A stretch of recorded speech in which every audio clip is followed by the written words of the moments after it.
નમસ્કાર મિત્રો, સ્વાગત છે તમારું અમારી યુટ્યુબ ચેનલમાં. મિત્રો, આ વિડીયોને અંત સુધી જરૂરથી સાંભળજો, તેથી તમને અને તમારા પરિવારને ખૂબ જ ખુશીઓ આપે અને તમારી બધી જ મનોકામના માતાજી સંપૂર્ણ રીતે પૂરી કરે. મિત્રો, પૂજા ઘરમાં કઈ એવી વસ્તુઓ છે જે રાખવી અશુભ ગણાય છે અને તેનાથી ધનનો નાશ થાય છે. સાથે માતા લક્ષ્મી આવા ઘરનો ત્યાગ કરી દે છે. તો મિત્રો, આ વિડીયોમાં જણાવીશું તે વિશેષ વસ્તુઓ વિશે જેનું પૂજા ઘરમાં હોવું ખૂબ જ જરૂરી છે. મિત્રો, જો તમે ઘરમાં સુખ, સમૃદ્ધિ અને ધનની ઈચ્છા રાખો છો તો આ 3 વસ્તુ પૂજા ઘરમાં હોવી જોઈએ. સ્વયં ભગવાન શ્રી કૃષ્ણએ તેના વિશે જણાવ્યું છે. તો પૂરી જાણકારી માટે આ વિડીયોને અંત સુધી જરૂરથી સાંભળજો અને સાચી શ્રદ્ધા સાથે કમેન્ટમાં જય શ્રી કૃષ્ણ જરૂરથી લખી દેજો.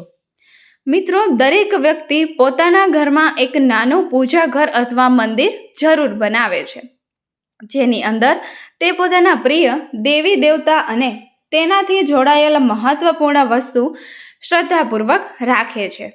લોકો પોતાના મંદિરમાં દેવી દેવતાની છબી, પૂજા પાઠનો સામાન રાખે છે, જેવું કે વસ્તુઓ રાખે છે. પરંતુ આપણા શાસ્ત્રોમાં મંદિરની અંદર કેટલીક વસ્તુઓ રાખવી જેટલી ફળદાયી હોય છે, એટલી જ કેટલીક એવી વસ્તુઓ હોય છે જે રાખવી અમંગળ અને અશુભ ગણાય છે. આ કેટલીક એવી વસ્તુ છે જેનાથી ઘરમાં નકારાત્મકતા આવે છે અને લડાઈ, ઝઘડા, કલેશ, કંકાશ ને નુકસાન થાય છે. આજે આપણે જાણીશું એવી જ કેટલીક અશુભ વસ્તુ વિશે જેને ઘણા લોકો જાણતા અજાણતા ઘરના મંદિરમાં રાખી દે છે. જો તમારા મંદિરમાં પણ આવી વસ્તુઓ રાખેલી છે તો તેને તરત જ ત્યાંથી દૂર કરીને બીજી જગ્યાએ રાખી દો.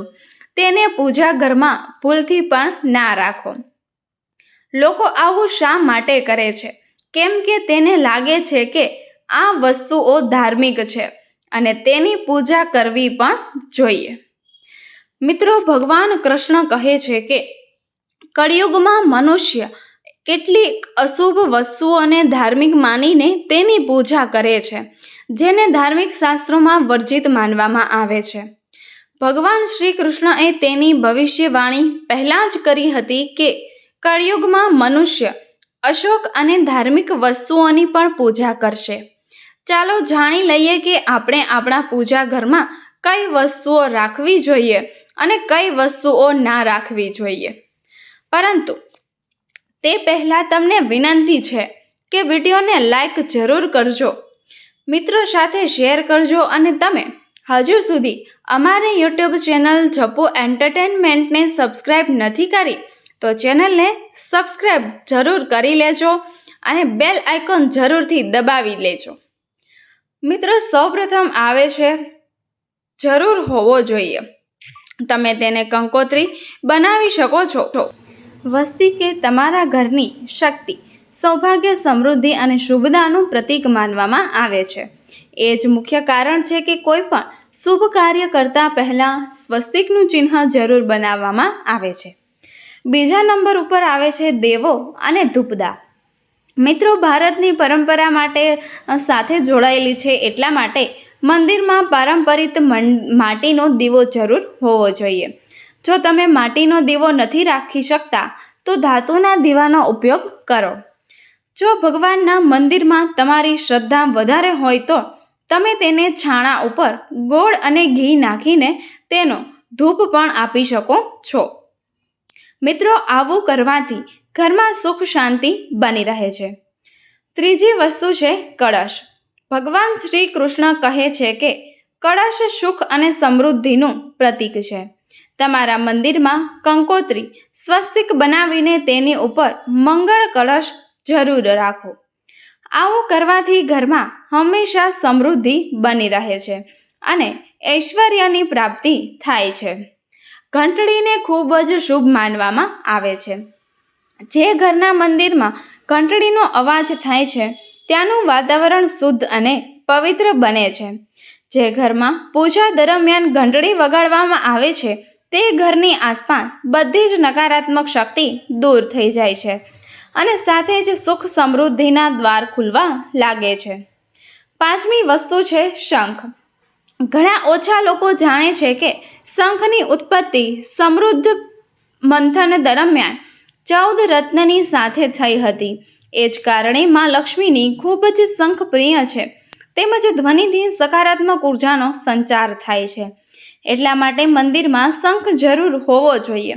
શંખની ઉપસ્થિતિથી માતા લક્ષ્મી ખૂબ જ પ્રસન્ન થાય છે અને તે ઘરમાં ક્યારેય ધનની કમી મહેસૂસ થતી નથી. તો મિત્રો, આ છે તે વસ્તુઓ અને ઘરના મંદિરમાં જરૂર રાખવી જોઈએ. તો ચાલો હવે જાણી લઈએ કે ઘરના મંદિરમાં કઈ વસ્તુઓ ક્યારે પણ ન રાખવી જોઈએ. સૌથી પહેલી વસ્તુ છે ગણેશજીની વિષમ સંખ્યામાં મૂર્તિ. મિત્રો, પૂજા ઘરમાં ક્યારે પણ ગણેશજીની મૂર્તિ 1, 3, 5 એવી વિષમ સંખ્યામાં ન રાખો. તમારા મંદિરમાં ગણેશજીને માત્ર 2 મૂર્તિ રાખો.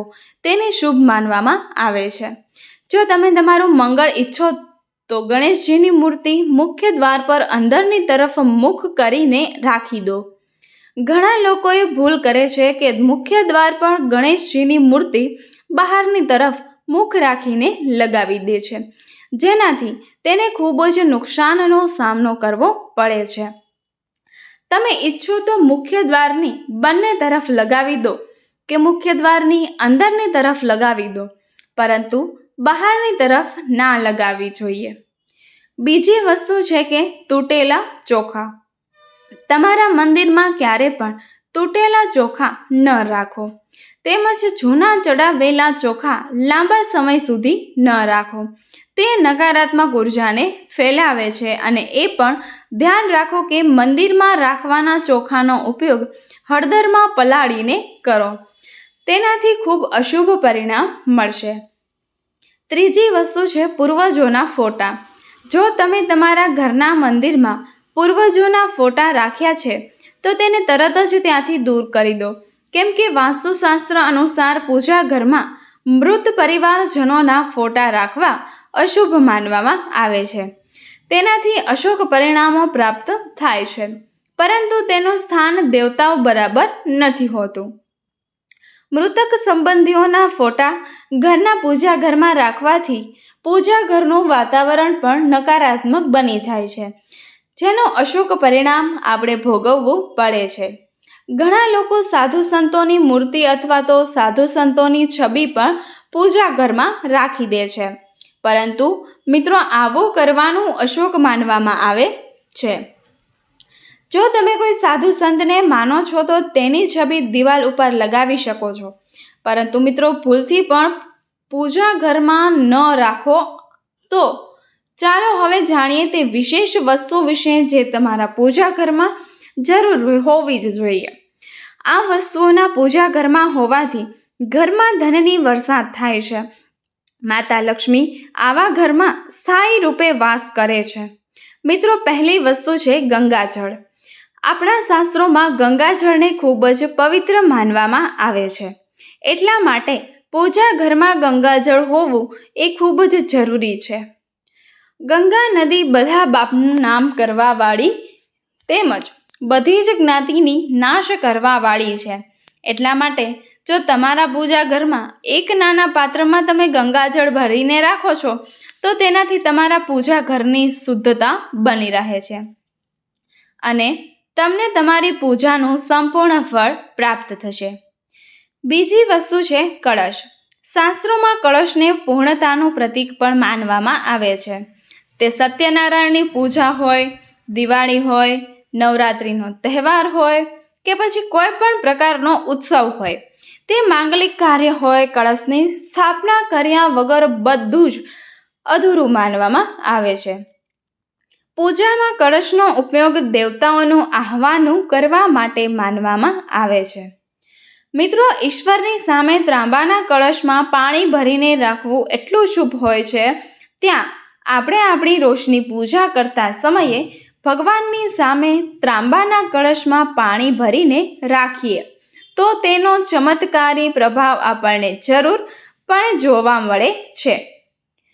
તેના માટે મુખ્ય રૂપે ત્રાંબાના કળશનો ઉપયોગ કરો. પૂજામાં જો કોઈ સામગ્રીની કમી રહી હોય તો પરેશાન ન થવું જોઈએ.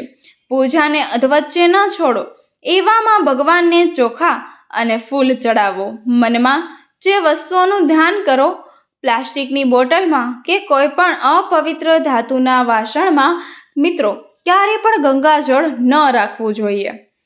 પવિત્ર ધાતુ એટલે કે એલ્યુમિનિયમ અને લોખંડથી બનેલા વાસણમાં તેને ન રાખવું જોઈએ. ગંગાજળ ત્રાંબાના વાસણમાં જ રાખવું શુભ માનવામાં આવે છે કે ટીકીનું ફૂલ શિવલિંગ ઉપર અર્પણ ન કરવું જોઈએ. કોઈ પણ પૂજનની મનોકામનાની સફળતા માટે દક્ષિણા જરૂર જણાવવી જોઈએ.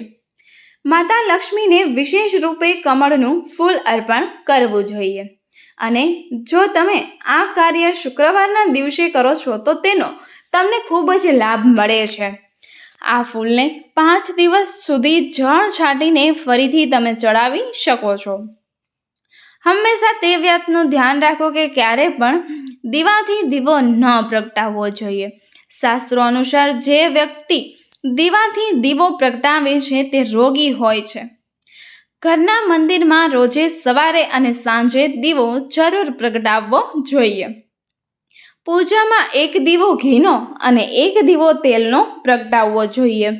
પૂજામાં દીવો સાચી જગ્યાએ રાખવો જોઈએ. હંમેશા જમણી તરફ અને તેલનો દીવો હંમેશા ડાબી તરફ રાખવો જોઈએ. ધૂપદાની જેવી વસ્તુઓને હંમેશા મિત્રો ડાબી તરફ રાખવી જોઈએ. તો મિત્રો આશા છે કે તમને આજની આ માહિતી પસંદ આવી હશે. જો તમને આ વિડીયો પસંદ આવ્યો હોય તો એક લાઈક કરી અને તમારા મિત્રો સ્નેહીજનોને શેર કરી શકો છો. અને કમેન્ટ બોક્સમાં જય માતાજી, જય શ્રી કૃષ્ણ લખીને ચેનલને સબસ્ક્રાઈબ કરવાનું ભૂલતા નહીં. તો મિત્રો મળીએ નવા વિડીયોમાં એક નવી માહિતી સાથે. વિડીયોને અંત સુધી જોવા બદલ આપનો ખૂબ ખૂબ આભાર. ધન્યવાદ. ફરી મળીશું એક નવા વિડીયો સાથે. ધન્યવાદ.